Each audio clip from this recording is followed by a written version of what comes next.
বাঙালি মানেই হচ্ছে মিষ্টিপ্রিয়, তাই বাঙালির এই বড় উৎসব নববর্ষ উপলক্ষে আমি বাড়ির সকলের জন্য মিষ্টি রাবড়িটা বানিয়েছিলাম, কেশর রাবড়ি। এর জন্য খুব বেশি কিছু জিনিসের প্রয়োজন নেই, বাট ধৈর্যের কিন্তু একটু প্রয়োজন আছে। ফার্স্টেই দুধটাকে আমি এই স্যাফরন দিয়ে একটু কালার ও ফ্লেভারের জন্য স্যাফরনটা দিয়েছিলাম। এরপরেই আমি একটু এলাচ গুঁড়ো দিয়েছি। আর একটা জিনিস দেখাতে ভুলে গেছি, সেটা হচ্ছে একটু গুঁড়ো দুধটা আরও যাতে ঘন হয় তার জন্য আমি ইউজ করেছি।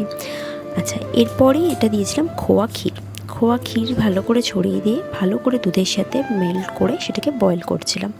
আর এই দুধের সরগুলো যেগুলো মানে দুধটা জাল দিতে দিতে যখন এই সরগুলো থাকবে তখন আমি কড়ার গায়ে গায়ে এগুলোকে লাগিয়ে দেবো।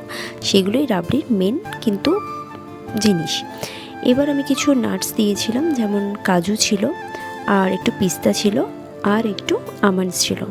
এগুলো দুধে ভালো করে মিশিয়ে মিষ্টির জন্য আমি পুরোপুরি কনডেন্স মিল্ক ব্যবহার করেছি। আমি এক ফোঁটাও চিনি দিইনি, পুরো কনডেন্স মিল্কের যে বটলটা ছিল সেটা দিয়ে দিয়েছি। এবার দেখতে পাচ্ছ যে দুধের যে সরগুলো ছিল সেগুলো কড়ার গায়ে লাগিয়ে লাগিয়ে এই রাবড়িটা আমি তৈরি করেছি।